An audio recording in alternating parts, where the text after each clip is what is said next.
میں مبلغ بنوں سنتوں کا، خوب چرچا کروں سنتوں کا۔ الحمدللہ رب العالمین، والصلاة والسلام علی خاتم النبیین، اما بعد فاعوذ باللہ من الشیطان الرجیم، بسم اللہ الرحمن الرحیم۔ الصلاة والسلام علیک یا رسول اللہ وعلی آلک وصحابک یا حبیب اللہ۔ الصلاة والسلام علیک یا نبی اللہ وعلی آلک وصحابک یا نور اللہ۔ مشہور صحابی حضرت عبد الرحمن بن عوف رضی اللہ عنہ سے روایت ہے کہ ایک دن نبیوں کے سردار، مدینے کے تاجدار صلی اللہ علیہ وآلہ وسلم گھر مبارک سے باہر تشریف لائے اور ایک باغ کی طرف آپ نے رخ فرمایا۔ عبد الرحمن بن عوف رضی اللہ عنہ نے دیکھا تو پیچھے پیچھے جانے لگے۔ اللہ کے پیارے نبی صلی اللہ علیہ وآلہ وسلم باغ میں داخل ہوئے، قبلے کی طرف منہ کیا اور سر مبارک سجدے میں رکھ دیا۔ حضرت عبد الرحمن بن عوف رضی اللہ عنہ یہ دور کھڑے دیکھتے رہے۔ فرماتے ہیں کہ بے کسوں کے مددگار سرکار عالی وقار صلی اللہ علیہ وآلہ وسلم نے بہت لمبا سجدہ کیا، یہاں تک کہ مجھے خوف ہونے لگا کہ کہیں حالت سجدہ ہی میں اللہ پاک نے روح قبض نہ فرما لی ہو۔ یہ خیال آتے ہی میں آگے بڑھا۔ میرے قدموں کی آواز سن کر رسول اللہ صلی اللہ علیہ وآلہ وسلم نے سر مبارک اٹھایا، پوچھا کون ہے؟ میں نے عرض کی یا رسول اللہ صلی اللہ علیہ وآلہ وسلم عبد الرحمن۔ فرمایا کیا کام ہے؟ میں نے عرض کی یا رسول اللہ صلی اللہ علیہ وآلہ وسلم آپ نے اتنا لمبا سجدہ کیا، مجھے خوف ہونے لگا تھا کہ کہیں اللہ پاک نے سجدے ہی میں روح مبارک قبض نہ فرما لی ہو۔ تو عاشق زار کی محبت بھری بات سن کر اللہ پاک کے آخری نبی رسول ہاشمی صلی اللہ علیہ وآلہ وسلم نے جو طویل سجدہ کیا اس کی حکمت بیان فرمائی کہ میرے پاس جبریل امین علیہ السلام حاضر ہوئے اور بتایا یا رسول اللہ صلی اللہ علیہ وآلہ وسلم اللہ پاک ارشاد فرماتا ہے اے محبوب صلی اللہ علیہ وآلہ وسلم جو آپ پر درود پڑھے گا میں اس پر رحمت نازل فرماؤں گا، جو آپ پر سلام بھیجے گا میں اس پر سلامتی اتاروں گا۔ اس نعمت کا شکر ادا کرنے کے لیے میں نے اتنا لمبا سجدہ کیا۔ اللہ اکبر۔ اے عاشقان رسول غور کیجئے کہ درود کس نے پڑھنا ہے؟ امتی نے۔ رحمت کس پر اترے گی؟ امتی پر۔ سلام کس نے بھیجنا ہے؟ امتی نے۔ اللہ کریم کی سلامتی کس پر اترے گی؟ امتی پر۔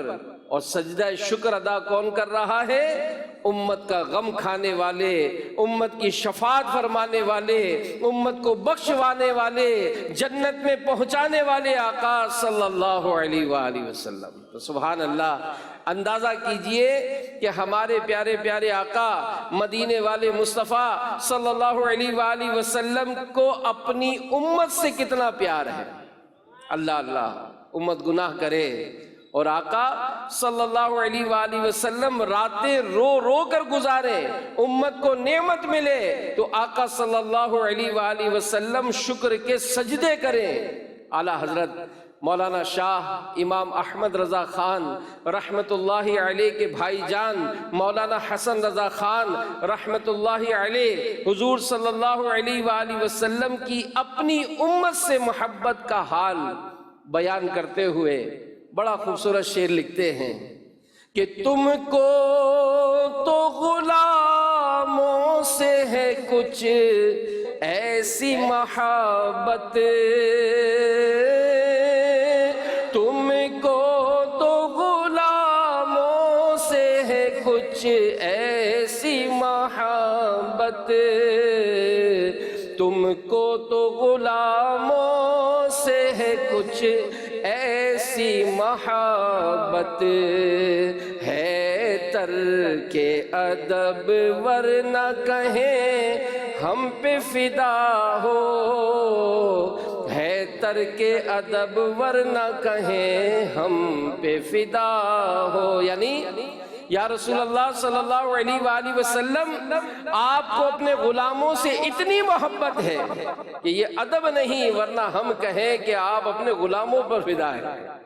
صلو علی الحبیب صلی اللہ علی محمد۔ پیارے پیارے اسلامی بھائیوں، مدنی چینل کے ناظرین، آج کے بیان میں انشاءاللہ ہم زیادہ وقت نیکیوں میں کیسے گزاریں، اس حوالے سے اہم باتیں سننے کی کوشش کریں گے۔ اللہ پاک ہمیں سن کر عمل کرنے کی توفیق عطا فرمائے۔ حضرت رابعہ بصریہ رحمت اللہ علیہا، یہ دوسری صدی ہجری کی مشہور ولیہ ہے۔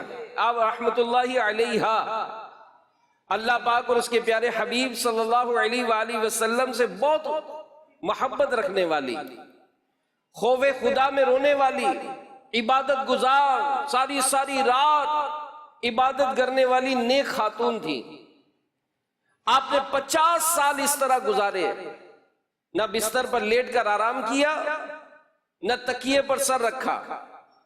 آپ کی خادمہ حضرت عبدہ بنت شوال رحمت اللہ علیہا یہ فرماتی ہیں کہ حضرت رابعہ رحمت اللہ علیہا ساری رات نماز میں مصروف رہتی، صبح فجر سے پہلے مصلی ہی پر لیٹ جاتی، پھر کچھ ہی دیر بعد گھبرا کر اٹھ جاتی اور خود سے کہتی کہ اے نفس، تو اس ناپائیدار دنیا میں کب تک سوتا رہے گا؟ دنیا تو تنگی کا گھر ہے، پھر یہاں اتنی نیند کیوں؟ آج کچھ دیر جاگ لے، نیکیاں کما لے، قبر میں میٹھی نیند سو جانا، وہاں قیامت تک تجھے کوئی نہیں جگائے گا۔ عمل یہاں کر لے، دنیا میں عمل کر لے، آرام وہاں کرنا، پھر اٹھ کر عبادت میں مصروف ہو جاتی۔ اور آپ رحمت اللہ علیہا نے ساری زندگی اسی طرح گزاری۔ حضرت رابعہ بصریہ رحمت اللہ علیہا فرماتی ہیں، ایک رات سحری کے وقت میں نے کچھ تسبیحات پڑھی، پھر سو گئی۔ خواب میں دیکھا کہ ایک ہرا بھرا درخت ہے جو اتنا بڑا اور حسین ہے کہ بیان نہیں کیا جا سکتا، اس پر 3 قسم کے پھل لگے تھے۔ میں نے دنیا میں ایسے پھل نہیں دیکھے، کچھ پھل سفید تھے، کچھ سرخ اور کچھ زرد، اور سب اس درخت میں چاند سورج کی طرح چمک دمک رہے تھے۔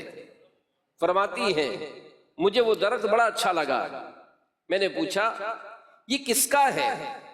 تو کسی کہنے والے نے کہا کہ یہ آپ کا ہے، اور ان تسبیحات کا بدلہ ہے جو ابھی ابھی آپ نے پڑھی۔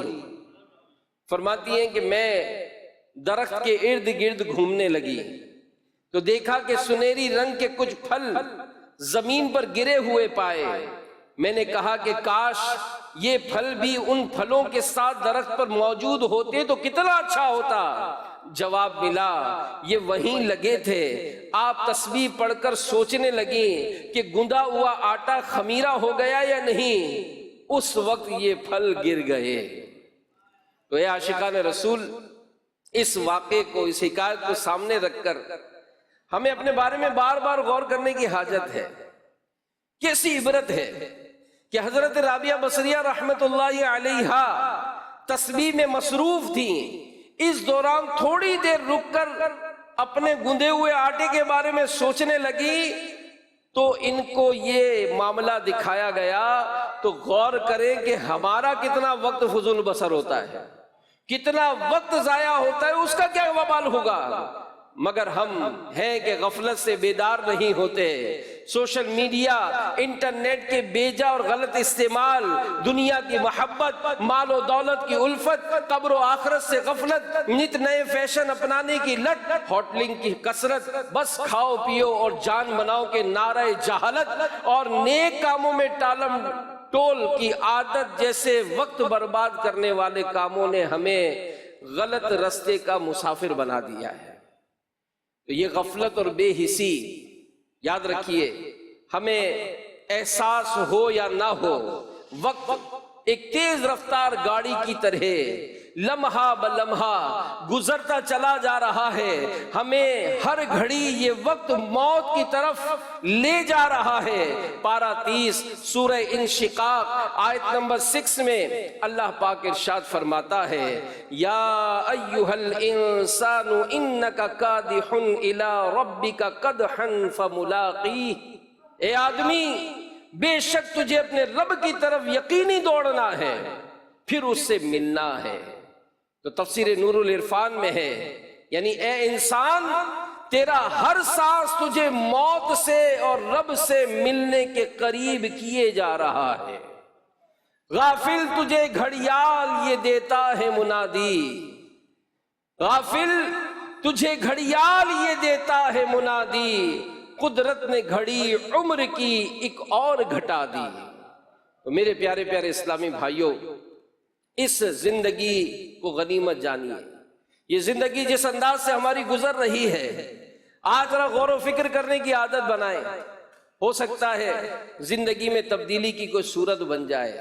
تفسیر کبیر میں ہے، ایک بزرگ رحمت اللہ علیہ فرماتے ہیں، میں نے سورۃ العصر کی دوسری آیت کا معنی برف بیچنے والے سے سیکھا۔ وہ آواز لگا رہا تھا، ارحموا من یذوب راس مالہ، لوگو اس شخص پر رحم کھاؤ جس کا سرمایہ پگھل رہا ہے۔ اس کی عبرت انگیز صدا سن کر میں نے کہا، یہ ہے ان الانسان لفی خسر، یعنی بے شک آدمی ضرور نقصان میں ہے۔ اس کا مطلب کہ انسان کی زندگی بھی برف کی طرح پگھلتی جا رہی ہے۔ جو اس میں نیکی نہ کمائے وہ سخت نقصان میں ہے۔ اے انسان، تیری زندگی برف کی طرح پگھلتی جا رہی ہے، کیا تجھے احساس ہے؟ یعنی ہر آنے والا دن ہمیں موت کے قریب کرتا جا رہا ہے۔ ہم اپنے بچوں کی اپنی سالگرہ مناتے ہیں، امیر رسول فرماتے ہیں کہ کبھی اس ورڈ پہ غور کریں، ہم اس ورڈ پر غور کریں، سالگرہ، سالگرہ یعنی ایک اور سال ہمارا گھٹ گیا۔ اگر کسی کی 50 سال کی زندگی تھی اور اس 50 سال کی زندگی میں آج اس کی 45ویں سالگرہ ہے، تو گویا 50 میں سے 45 سال وہ گزار چکا، اب اس کی زندگی کے صرف 5 سال رہ گئے۔ تو ہم ہر آنے والے دن، ہر آنے والے لمحہ اپنی قبر کی طرف، اپنی موت کی طرف بڑھتے چلے جا رہے ہیں۔ پارہ 27 سورۃ الزاریات آیت نمبر 56 میں اللہ پاک ارشاد فرماتا ہے، وَمَا خَلَقْتُ الْجِنَّ وَالْإِنسَ إِلَّا لِيَعْبُدُونَ، اور میں نے جن اور آدمی اتنے ہی اسی لیے بنائے کہ میری بندگی کریں۔ تو معلوم ہوا کہ انسانیت اور عبادت لازم ملزوم، یعنی آپس میں جڑے ہوئے ہیں۔ جو عبادت نہیں کرتا انسانیت سے لا تعلق ہے۔ مشہور صوفی بزرگ مولانا جلال الدین رومی رحمت اللہ علیہ فرماتے ہیں، بڑی غور سے بات سنیے گا، بڑی غور سے بات سنیے گا، کہ اگر بادشاہ تمہیں کسی خاص کام سے کہیں بھیجے، بادشاہ تمہیں کسی خاص کام سے کہیں بھیجے، تم راستے میں اور بہت سارے کام کرو، مگر وہ خاص کام جس کے لیے بادشاہ نے بھیجا ہے وہ کرنا بھول جاؤ، تو بتاؤ کیا بادشاہ تم سے خوش ہوگا؟ ہرگز نہیں۔ پھر فرماتے بس اسی لیے دنیا میں انسان ہر کام بھولے تو بھول جائے، مگر ایک کام ہے جو ہرگز نہیں بھولنا چاہیے، وہ خاص کام کیا ہے؟ اس کا ذکر پارہ 22 میں ہے۔ قرآن پاک میں ارشاد ہوا اِنَّا عَرَضْنَا الْأَمَانَةَ عَلَى السَّمَاوَاتِ وَالْأَرْضِ وَالْجِبَالِ فَأَبَيْنَ أَن يَحْمِلْنَهَا وَأَشْفَقْنَ مِنْهَا وَحَمَلَهَا الْإِنسَانُ، بے شک ہم نے امانت پیش فرمائی آسمانوں اور زمین اور پہاڑوں پر، تو انہوں نے اس کے اٹھانے سے انکار کیا اور اس سے ڈر گئے اور آدمی نے اٹھا لی۔ تو آیت میں امانت سے نمازیں اور ہر وہ کام مراد ہے جس کے کرنے پر ثواب ملے اور نہ کرنے پر گناہ ہو۔ مولانا روم رحمت اللہ علیہ مزید فرماتے ہیں، دیکھو آسمان، زمین، پہاڑ کیسی مضبوط اور عجیب مخلوقات ہیں، انہوں نے جس امانت کا بوجھ نہ اٹھایا وہ انسان نے اپنے ذمے لے لیا۔ اسی لیے آسمان و زمین اور پہاڑوں کے بجائے انسان کو عزت بخشی گئی اور اسے اشرف المخلوقات بنایا گیا۔ اللہ پاک ارشاد فرماتا ہے وَلَقَدْ كَرَّمْنَا بَنِي آدم، اور بے شک ہم نے اولاد آدم کو عزت دی۔ تو مزید فرماتے ہیں اگر تم کہو میں یہ ایک کام یعنی عبادت نہیں کرتا تو نہ صحیح، اور تو بہت کام کرتا ہوں، تو یاد رکھ انسان اور کاموں کے لیے دنیا میں نہیں آیا۔ یہ تو ایسے ہے کہ تو پھر مثالیں دی کہ بہت قیمتی لوہے کی انمول تلوار جو صرف اسے شاہی خزانوں ہی میں ملتی ہے حاصل کرے اور اسے گوشت کاٹنے کی چھری بنا لے اور کہے کہ میں نے اسے بیکار نہیں رکھا۔ دوسری مثال دی، یا تو سونے کی دیگ میں شلگم پکانے لگے، حالانکہ اس دیگ کے ایک چھوٹے ٹکڑے سے کئی عام دیگیں خریدی اور پکائی جا سکتی تھی۔ نمبر 3، یا بہت قیمتی تلوار گھر کی دیوار میں گاڑ لے اور اس پر ٹوٹے ہوئے برتن لٹکائے، فرماتے ہیں کہ کیا یہ افسوس کا مقام نہیں؟ برتن رکھنے کے لیے معمولی قیمت کی کھوٹی استعمال کی جا سکتی ہے، اس کے لیے ایسی مہنگی تلوار استعمال کرنا کیا عقل کی بات ہے؟ تو اے انسان، اللہ پاک نے تیری بڑی قیمت رکھی ہے۔ ارشاد ہوا بے شک اللہ نے مسلمانوں سے ان کے مال اور جان خرید لیے ہیں اس بدلے پر کہ ان کے لیے جنت ہے۔ مزید فرماتے ہیں اللہ پاک نے تمہیں تمہارے وقت، تمہاری جان، تمہارے مال اور کاروبار کو خرید لیا کہ یہ چیزیں اس کی راہ میں خرچ کرو، تو کیا ملے گا؟ تمہارے لیے ہمیشہ رہنے والی جنت ہے۔ اللہ پاک کے ہاں تمہاری ایسی قیمت ہے، اگر خود کو دوزخ کے بدلے بیچ ڈالو تو اپنے آپ پر ظلم کرنے والے ہو۔ کسی نے کیا خوب کہا کہ فرشتوں سے بہتر ہے انسان بننا، فرشتوں سے بہتر ہے انسان بننا، مگر اس میں لگتی ہے محنت زیادہ۔ تو اپنے معاملات پر غور کریں، روز ہمارے دن گزرتے جا رہے ہیں، اگر دن بھر میں کی جانے والی ہماری عبادتوں پر نظر کریں کہ آج کا دن گزرا، کیا 5 وقت کی میں نماز پڑھ سکا؟ اگر نمازیں پڑھی تو کیا پہلی صف پانے کی میں نے کوشش کی؟ کیا نماز کے بعد میں نے کچھ اوراد و وظائف کیے؟ کیا میں نے لوگوں کے حق ادا کیے؟ کیا میں نے ماں باپ کی فرما برداری کی؟ کیا میں نے سنتوں کے مطابق اپنے معاملات کو کرنے کی کوشش کی؟ تو میرے پیارے پیارے اسلامی بھائیوں، یہ وقت ہے جو بڑی تیزی کے ساتھ گزرتا جا رہا ہے کہ وقت نے رکنا ہے، نہ رکے گا۔ ہمیں غفلت سے بیدار ہونا ہی پڑے گا، ہمیں نیک اعمال کے لیے کمر بستہ ہونا ہوگا، ورنہ یقین مانیے بغیر عبادت کے انسان بیکار ہے۔ مشہور مفسر قرآن حکیم الامت مفتی احمد یار خان نعیمی رحمت اللہ علیہ ہمیں مثال کے ذریعے سمجھاتے ہوئے فرماتے ہیں دنیا کی ہر چیز کسی نہ کسی مقصد کے لیے بنی ہے، جو کوئی اس کے خلاف استعمال کرے اسے پاگل و دیوانہ کہتے ہیں۔ آپ دیکھیں ٹوپی ہے، ہم سر پہ پہنتے ہیں نا، اگر کوئی پاؤں میں پہنے تو، جوتا پاؤں میں پہنتے ہیں نا، اگر کوئی سر پر رکھے تو جو رکھے تو اس کو کیا کہیں گے؟ یہ پاگل ہے، یہ دیوانہ ہے۔ اسی طرح جو چیز اپنا مقصد پورا نہ کرے وہ بے قیمت و بیکار ہوتی ہے۔ اگر گھڑی وقت ہی نہ بتائے تو پھینک دیتے، اگر بکری گائے دودھ نہ دے تو پھر گوشت بیچنے والے کو دے دی جاتی ہے۔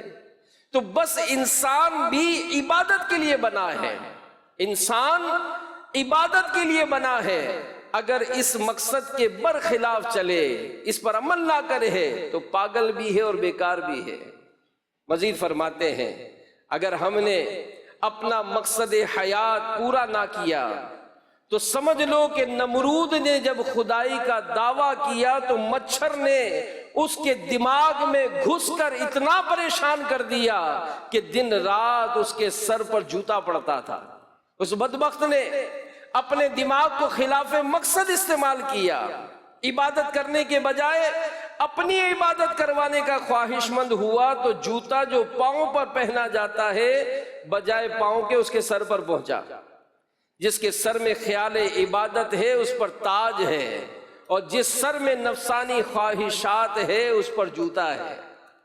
کہ زندگی آمد برائے بندگی، زندگی آمد برائے بندگی، زندگی بے بندگی شرمندگی، سونے والے رب کو سجدہ کر کے سو، کیا خبر اٹھے نہ اٹھے صبح کو، کیا خبر تیری صبح ہو نہیں، تو کہیں صبح نہ ہو زیر زمین، کہ ایک دن مرنا ہے آخر موت ہے، کر لے جو کرنا ہے آخر موت ہے۔ تو اعلیٰ حضرت کے والد مولانا نقی علی خان رحمت اللہ علیہ فرماتے ہیں کہ تمام کمالات کی اصل عبادت ہے، اور انسان کی اصل عزت بارگاہ الہی میں سر جھکانے ہی میں ہے۔ حدیث پاک میں ہے من تواضع للہ رفع اللہ، جو اللہ پاک کے لیے جھکے اللہ اسے بلندی عطا فرماتا ہے۔ پارہ 22 سورۃ الفاطر کی آیت نمبر 10 میں اللہ پاک ارشاد فرماتا ہے من کان یرید العزت فللہ العزت جمیعا، جسے عزت کی چاہ ہو تو عزت تو سب اللہ کے ہاتھ میں ہے۔ تو اس آیت کی تفسیر میں حضرت قتادہ رضی اللہ عنہ فرماتے ہیں جو عزت چاہے اس کو اللہ پاک کی اطاعت میں طلب کرے، یعنی عزت خدا کی بندگی سے حاصل ہوتی ہے، عبادت کرنے سے حاصل ہوتی ہے، سجدے کرنے سے حاصل ہوتی ہے، رزق حلال کمانے سے حاصل ہوتی ہے، اللہ پاک کی فرما برداری والے کاموں کو کرنے سے ملتی ہے۔ تو والد اعلیٰ حضرت مولانا نقی علی خان رحمت اللہ علیہ فرماتے ہیں جو عبادت کرتا ہے اللہ پاک اس سے محبت کرتا ہے، اسے عظمت ملتی ہے، اس کے کام سنور جاتے ہیں، مشکلات میں اس کی مدد کی جاتی ہے، دشمن کے شر سے بچایا جاتا ہے، اس کے دل سے وحشت دور ہوتی ہے، اسے بلند ہمتی عطا کی جاتی ہے، اس کا دل وسیع ہوتا ہے، وہ علم بآسانی سیکھ لیتا ہے، مخلوق کے دل میں اس کی محبت ڈالی جاتی ہے، اسے برکت نصیب ہوتی ہے، یہاں تک کہ جس محلے میں رہتا ہے اللہ پاک اس کی برکت سے اس کے پڑوسیوں کو برکت عطا فرماتا ہے۔ بلکہ کسی بزرگ رحمت اللہ علیہ کی خدمت میں ایک نوجوان حاضر ہوا اور کہا حضرت میں بہت پریشان رہتا ہوں، جو کام کرتا ہوں الٹا ہو جاتا ہے۔ آج ہم بھی بہت پریشان رہتے ہیں، تکلیف میں، کاروبار تو نوکریاں تو بیماریاں، گھر میں جھگڑے ہیں، طرح طرح کی مشکلات ہیں۔ تو وہ نوجوان بزرگ کے پاس آیا اور کہنے لگا حضرت جو کام کرتا ہوں الٹا ہو جاتا ہے۔ اللہ کے نیک بندے نے جب یہ بات سنی تو اس کو پوچھا کہ تم نے اسٹیمپ دیکھی ہے، مہر؟ تو اس نے کہا جی دیکھی ہے۔ تو پوچھا کہ اس پر لکھائی کیسی ہوتی ہے؟ تو اس نے کہا لکھائی الٹی ہوتی ہے، مہر پر لکھائی جو ہے کبھی آپ دیکھیں وہ لکھائی الٹی ہوتی ہے۔ تو ان بزرگ نے پوچھا کہ پھر وہ لکھائی سیدھی کیسے ہوتی ہے؟ تو کہا بس وہ اسٹیمپ جب کاغذ پر لگتی ہے تو لکھائی سیدھی ہو جاتی ہے۔ تو بزرگ نے فرمایا تیرے سارے کام الٹے ہوتے ہیں؟ کہا جی۔ کہا پھر وضو کر، اللہ کی بارگاہ میں کھڑا ہو جا، جب اللہ کی بارگاہ میں تو جھکے گا، سر کو ٹکائے گا، اللہ پاک تیرے سارے الٹے کام سیدھے فرما دے گا۔ عبادت کی طرف آئے، عبادت کی طرف آئے کہ جو اللہ کی عبادت کرتا ہے علماء فرماتے ہیں اس کی قبر روشن اور فراخ کر دی جاتی ہے، قیامت کے دن اسے تاج پہنایا جائے گا۔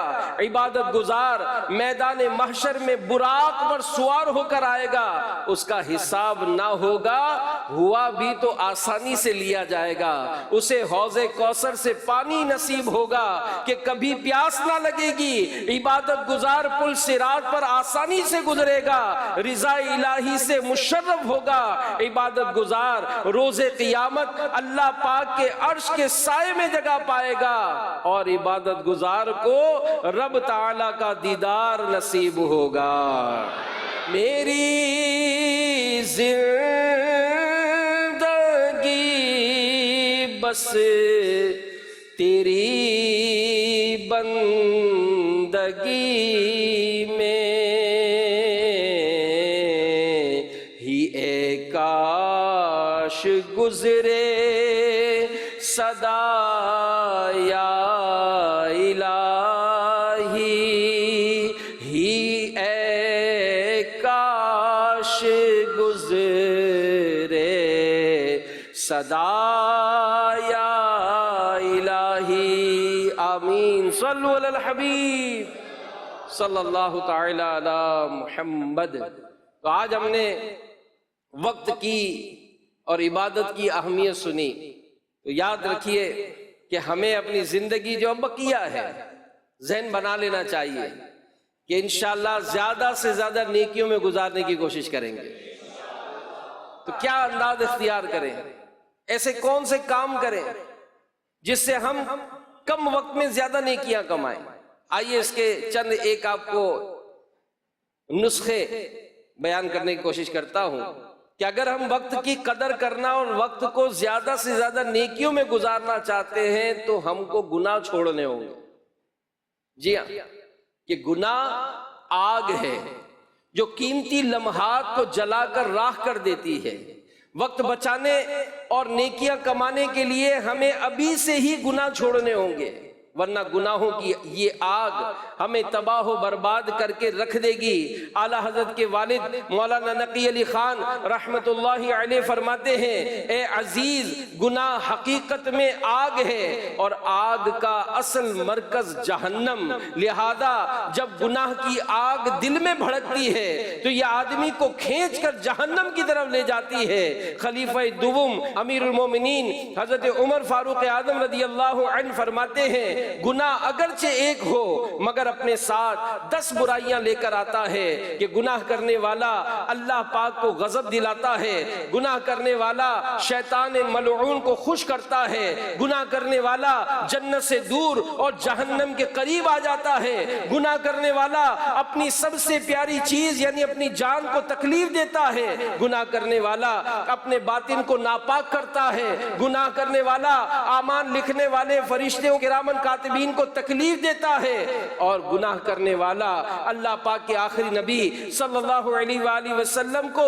روضہ اقدس میں رنجیدہ کرتا ہے، گناہ کرنے والا زمین و آسمان اور تمام مخلوق کو اپنی نافرمانی پر گواہ بناتا ہے، اور گناہ کرنے والا تمام انسانوں سے خیانت اور رب العالمین کی نافرمانی کرتا ہے۔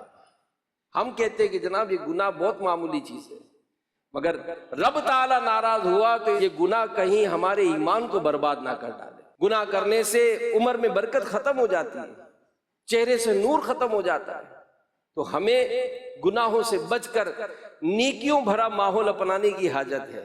پھر مزید دوسرا نسخہ کہ اگر ہم زیادہ سے زیادہ اپنا وقت نیکیوں میں گزارنا چاہتے ہیں تو اس کے لیے فضولیات سے بھی جان چھڑانی ہوگی۔ فضولیات کسے کہتے ہیں؟ سنتے ہیں کہ ہر ایسا قول یا فعل، ہر ایسا کام، حرکت، ایسا بولنا جس کا نہ دنیا میں فائدہ ہو نہ آخرت میں، اسے فضول کہا جاتا ہے۔ حدیث پاک میں ہے، آدمی کے اسلام کی خوبیوں میں سے ہے کہ وہ ہر بے مقصد اور فضول کام کو چھوڑ دے۔ حکیم الامت مفتی احمد یار خان نعیمی رحمت اللہ علیہ اس حدیث شریف کے تحت فرماتے ہیں یعنی کامل مسلمان وہ ہے جو ایسے کلام، ایسے کام، ایسی حرکات و سکنات سے بچے جو اس کے لیے دین یا دنیا میں مفید نہ ہو، وہ کام یا کلام کرے جو اسے دنیا میں مفید ہو یا آخرت میں۔ تو سبحان اللہ، ان دو کلموں میں دونوں جہانوں کی بھلائی وابستہ ہے۔ کام نیکیوں کے کرے، فضولیات چیک کریں اپنے آپ کو کہ میرا کتنا وقت جو ہے یہ موبائل میں ظرف ہو جاتا ہے، میرا کتنا وقت جو ہے فضول دوستوں میں گزر جاتا ہے۔ اگر میں اتنی دیر تلاوت کروں تو، اتنی دیر میں علم دین حاصل کروں تو، اتنی دیر میں نوافل پڑھ لوں تو، بعض تو ایسے ہوتے ہیں جو مسجد میں آ کر بھی ان فضول کاموں سے بچ نہیں پاتے۔ تو جائزہ لینا، سوچنا بہت ضروری ہوگا۔ جب سوچنے کی عادت بنائیں گے تو خود بخود نیکیوں کی طرف رغبت حاصل ہو جائے گی۔ تیسری بات، اگر ہم زیادہ سے زیادہ وقت نیکیوں میں گزارنا چاہتے ہیں تو ہمیں اچھی اچھی نیتیں کرنا سیکھنا ہوگا۔ جی ہاں، ہم بہت سارے کام دن بھر میں مباح کرتے ہیں، یعنی جس کو کرنے کا کوئی نہ ثواب ملتا ہے نہ گناہ ملتا ہے۔ جیسے کھاتے ہیں، کھانا مباح ہے، ثواب یا گناہ نہیں ہے، لیکن کھانے سے پہلے اگر اچھی نیتیں کر لی تو یہ کھانا کھانا بھی عبادت ہو جائے گا۔ سونا یہ مباح ہے، لیکن سونے سے پہلے اچھی نیتیں کر لی تو انشاءاللہ یہ سونا بھی عبادت میں شامل ہو جائے گا۔ تو تھوڑی سی توجہ دی جائے تو انشاءاللہ ان کو عبادت بنا کر ان پر ثواب حاصل کیا جا سکتا ہے۔ اس کا طریقہ بیان کرتے ہوئے اعلیٰ حضرت رحمت اللہ علیہ فرماتے ہیں کہ ہر مباح نیت حسن یعنی اچھی نیت سے مستحب یعنی ثواب کا کام ہو جاتا ہے۔ مزید فرماتے ہیں جب کام کچھ بڑھتا نہیں، صرف نیت کر لینے میں ایک نیک کام کے 10 ہو جاتے ہیں، تو ایک ہی نیت کرنا کیسی حماقت و بلا وجہ اپنا نقصان ہے۔ اللہ پاک کی کروڑا رحمتیں ہوں امیر اہل سنت پر کہ آپ نے اچھی اچھی نیتیں کرنے کے لیے باقاعدہ ایک رسالہ تحریر فرمایا۔ جی ہاں، اور اس رسالے کا جو نام ہے وہ ثواب بڑھانے کا نسخہ، ثواب بڑھانے کا نسخہ، یعنی امیر اہل سنت نے تقریباً 72 ایسے اعمال لکھے ہیں کہ جس میں ہم اچھی نیتیں کرنا سیکھ لیں ہمارا وہ کام ثواب ہو جائے گا۔ جیسے یہ موبائل رکھنے کی نیت امیر اہل سنت نے اس میں لکھی ہے کہ اگر ان نیتوں کے ساتھ اگر اپنے پاس موبائل رکھیں گے تو موبائل رکھنا بھی ثواب کا باعث بن جائے گا۔ کسی کو فون کرنا ہے، فون کرنے سے پہلے کیا کیا اچھی نیتیں ہو سکتی ہیں۔ گھر سے کام پر جا رہے ہیں، کیا اچھی نیتیں کریں کہ کام پہ جانا بھی ثواب ہو جائے گا۔ مسجد میں جا رہے ہیں لیکن مسجد میں تو صرف نماز پڑھنے جا رہے ہیں، مزید کون کون سی اچھی نیتیں کریں تو ہمارا ثواب بڑھ جائے گا۔ تو میرے پیارے پیارے اسلامی بھائیوں، اللہ پاک ہمیں نیکیوں کی حرص نصیب فرمائے، ہم لالچی ہو جائے نیکیاں کمانے کی اور سیکھیں کہ کس طرح میری نیکیوں میں اضافہ ہو سکتا ہے۔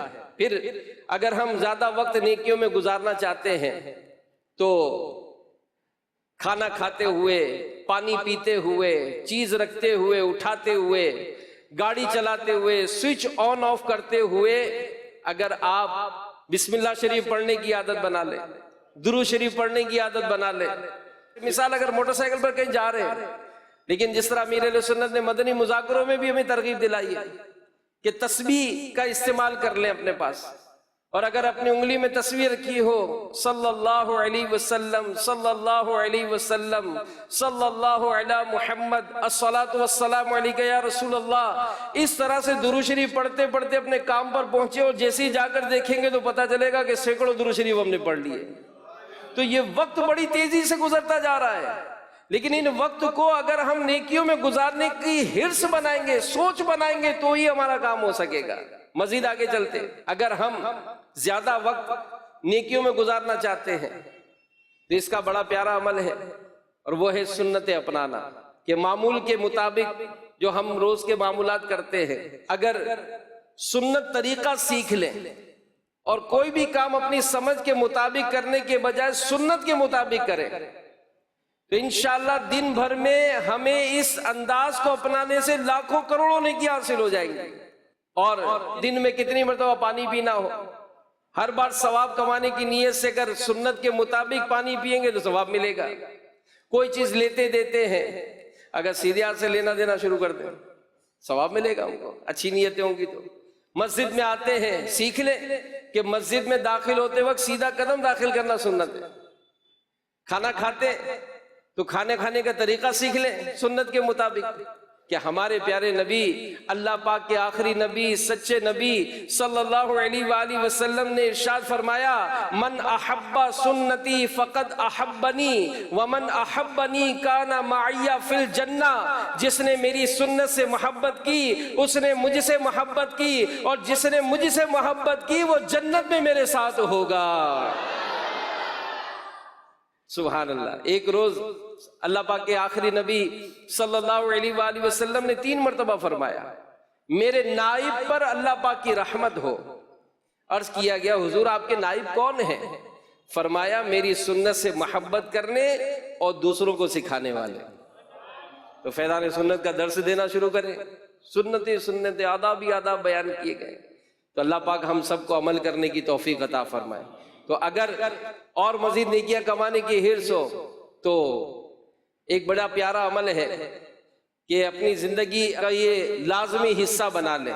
وہ پیاری پیاری سنت کیا ہے؟ معصور، یعنی قرآن و حدیث میں سکھائی گئی دعائیں پڑھنا.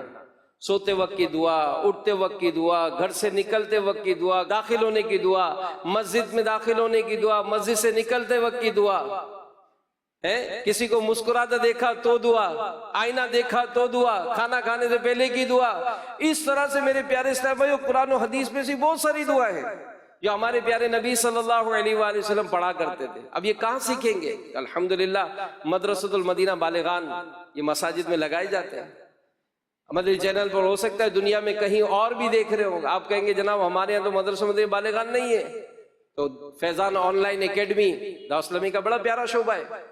آپ اس شعبے سے رابطہ کریں تو انشاءاللہ بذریعہ نیٹ دنیا میں جہاں بھی ہوں گے آپ کو آپ کے وقت کے مطابق پڑھا دیا جائے گا. آپ کے بچوں کو پڑھا دیا جائے گا، آپ کے گھر والوں کو پڑھا دیا جائے گا. تو دعوت اسلامی الحمدللہ یہ معاملات کرتی. تو پیارے پیارے اسلام بھائیو، اور اگر وقت نیکیوں میں گزارنا چاہتے ہیں بہت آسان عمل ہے، بہت آسان عمل. ہر وقت باوضو رہنا اس کی عادت بنا لیجیے. باوضو رہیے، انشاءاللہ اس کی برکتیں ملیں گی.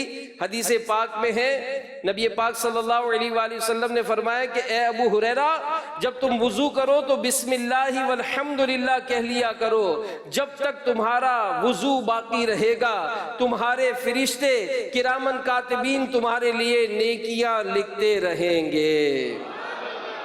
ارشاد فرمایا باوضو سونے والا روزہ رکھ کر عبادت کرنے والے کی طرح ہے. ارشاد فرمایا ملک الموت علیہ السلام جس بندے کی روح حالت وضو میں قبض کرے اس کے لیے شہادت لکھی جاتی ہے. ایک اور بڑا آسان عمل ہے جس کی طرف ہماری توجہ نہیں ہے. یہ ظاہر دعوت اسلامی کے ماحول میں سکھایا جاتا ہے. اذان کا جواب دینا، اذان کا جواب دینا. سبحان اللہ. روایتوں کا خلاصہ جو ہے اس کے مطابق جو اسلامی بھائی ایک دن میں یعنی روزانہ 5 نمازوں کی اذان اور اقامت اس کا جواب دے، اس میں کامیاب ہو جائے، ایک دن میں 5 اذانیں اور 5 اقامت کا، تو اس کو 3,24,00,000 نیکیاں ملتی ہیں. 3,24,000 اس کے درجات بلند ہوں گے، 3,24,000 گناہ معاف ہوں گے. یہ آپ دیکھیں کتنا آسان عمل ہے. اس کا جواب سیکھنا ہے اور آسان ہے سیکھنا. جو مؤذن کہے وہی دہرا دے. جو مؤذن کہے اللہ اکبر اللہ اکبر ہم نے دہرانا ہے اللہ اکبر اللہ اکبر، اشہد ان لا الہ الا اللہ اشہد ان لا الہ الا اللہ. اس طرح پوری اذان کا جواب دے. اسلامی بہنیں جو گھروں میں ہیں اذان سنیں تو گھر میں جواب دے. انہیں ہر کلمے پر 1,00,000 نیکیاں ملتی ہیں. اسی طرح جو مرد جواب دے گا تو اس کو ہر کلمے پر 2,00,000 نیکیاں ملیں گی. تو دعوت اسلامی کے جو مساجد ہیں اس میں الحمدللہ ایک اعلان ہوتا ہے، عاشقان رسول متوجہ ہو، گفتگو اور کام کاج چھوڑ کر اذان کا جواب دیجیے اور ڈھیروں نیکیاں کمائیے. اس کے بعد اذان دی جاتی ہے کہ سب اٹینشن ہو جائے کہ کروڑوں نیکیاں کمانے کا موقع مل رہا ہے. تو ہم توجہ سے اگر اس طرح کی اپنی زندگی گزاریں گے تو پیارے اسلام بھائیوں سوچیں کہ کتنا بڑا فائدہ ہے. اور آخر میں ایک اہم بات کہ اگر اپنا وقت نیکیوں میں گزارنا چاہتے ہیں تو بہت ضروری ہے کہ بری صحبت چھوڑ دی جائے. ایسے لوگ جو جوا کھیلتے ہیں، ایسے لوگ جو نشہ کرتے ہیں، ایسے لوگ جو گالیاں بکتے ہیں، گندی گندی باتیں کی جاتی ہیں، تو ایسی صحبت چھوڑ کر عاشقان رسول کی صحبت اختیار کیجیے، عاشقان صحابہ کی صحبت اختیار کیجیے، عاشقان اولیاء کی صحبت اختیار کیجیے کہ جب ان کی صحبت ملے گی تو انشاءاللہ زبان پر درود و سلام ہوگا، جب صحابہ کا تذکرہ ہوگا تو جھوم جھوم کر نعرے لگائیں گے کہ ہر صحابی نبی، ہر صحابی نبی، ہر صحابی نبی، یہ نعرے لگائیں گے انشاءاللہ۔ 11ویں شریف کا مہینہ یا 11ویں شریف کی تاریخ آئے گی تو انشاءاللہ غوث پاک کی نیاز کر رہے ہوں گے، چھٹی شریف آئے گی تو خواجہ صاحب کی نیاز کر رہے ہوں گے، عاشورے کے دن آئیں گے محرم کے تو انشاءاللہ نیاز حسین ہوگی۔ تو یوں مطلب میرے پیارے اسلامیوں خوب نیکیوں میں ہمارا دل لگے گا اور گناہوں سے بچنے کی عادت بنے گی۔ تو دعوت اسلامی الحمدللہ عاشقان رسول کی دینی تحریک ہے، اور یہ اس وقت معاشرے میں ایک بڑا اہم کردار ادا کر رہی ہے۔ یہ دعوت اسلامی مختلف انداز سے مدارس کے ذریعے، جامعات کے ذریعے، مسجدیں بنا کر، جو مسجدیں قائم ہیں ان میں درس کر کے، بیان کر کے، اجتماع کر کے، لوگوں کو گھروں سے جا جا کر نیکی کی دعوت دے کر، مدنی قافلوں کا سفر کرا کے، اگر گونگے بہرے ہیں تو اشاروں کی زبان میں، نابینا ہے تو ان کو ہاتھ پکڑ کر ان کو نیکی کے راستے پر لانے کی کوشش کی جا رہی ہے، غیر مسلموں کو کلمہ پڑھا کر مسلمان کیا جا رہا ہے، مدنی چینل کے ذریعے گھر گھر جا کر الحمدللہ نیکی کی دعوت دی جا رہی ہے، کڈس مدنی چینل بنا کر الحمدللہ بچوں کو بچپن ہی سے قرآن کی تعلیم، سنتوں کی تعلیم دی جا رہی ہے۔ تو پیارے پیارے اسلامی بھائیوں، دعوت اسلامی کے مدنی ماحول کے قریب آ جائیں، دور رہ کر نہیں، قریب آ کر اس ماحول کی برکتیں پائیں، اور جب کوئی قریب آتا ہے تو کیسی برکتیں ملتی ہیں۔ حیدرآباد سندھ کے ایک اسلامی بھائی کا بیان ہے، مجھے کرکٹ کھیلنے، فلمیں دیکھنے کا بہت شوق تھا، بے عملی کا حال یہ تھا کہ میں جمعہ بھی نہ پڑھتا تھا، بلکہ ان بابرکت گھڑیوں میں بھی کسی نہ کسی گناہ بھرے فضول کام میں مصروف ہوتا تھا۔ علم دین کی کمی کے باعث انہی چیزوں کو اپنی زندگی کا مقصد سمجھا تھا۔ ہمارے علاقے میں ایک اسلامی بھائی گلی کے کونے پر چوک درس دیا کرتے تھے، اور اللہ ان اسلامی بھائیوں کو سلامت رکھے جو اس طرح گلیوں میں چوک درس دیتے۔ یہ کئی ایک کی اصلاح کا باعث بنتا ہے۔ میں آپ سب کو دعوت دیتا ہوں کہ آپ ایسے اسلامی کی حوصلہ افزائی کریں، اور بلکہ نئے نئے مقامات پر ان کے ساتھ جا کر چوک درس دیں۔ دیکھیں اس چوک درس کی برکت کیا ملی۔ وہ اسلامی بھائی کہتے ہیں کہ ایک دن انہوں نے بڑی محبت سے مجھے دعوت دی، تو میں نے بھی شرکت کر لی، توجہ سے ان کی بات سنی۔ پھر کیا ہوا، میں روز ان کے چوک درس میں شرکت کرنے لگا، میرے اندر تبدیلی آنے لگی، آہستہ آہستہ دعوت اسلامی کے ہفتہ اور اجتماع میں آنے لگا۔ اسلامی بھائیوں کا طرز زندگی دیکھ کر دل باغ باغ ہو جاتا، یوں الحمدللہ میں سنور گیا۔ فلم دیکھنے سے توبہ کی، جو وقت کھیل کود میں برباد کرتا تھا اب وہ وقت میں دینی کاموں میں صرف کرتا ہوں۔ اللہ ہم سب کو دعوت اسلامی کے ماحول سے وابستگی نصیب فرمائے، آمین بجاہ نبی الامین صلی اللہ علیہ وآلہ وسلم۔ میں مبلغ بنوں سنتوں کا، خوب چرچا کروں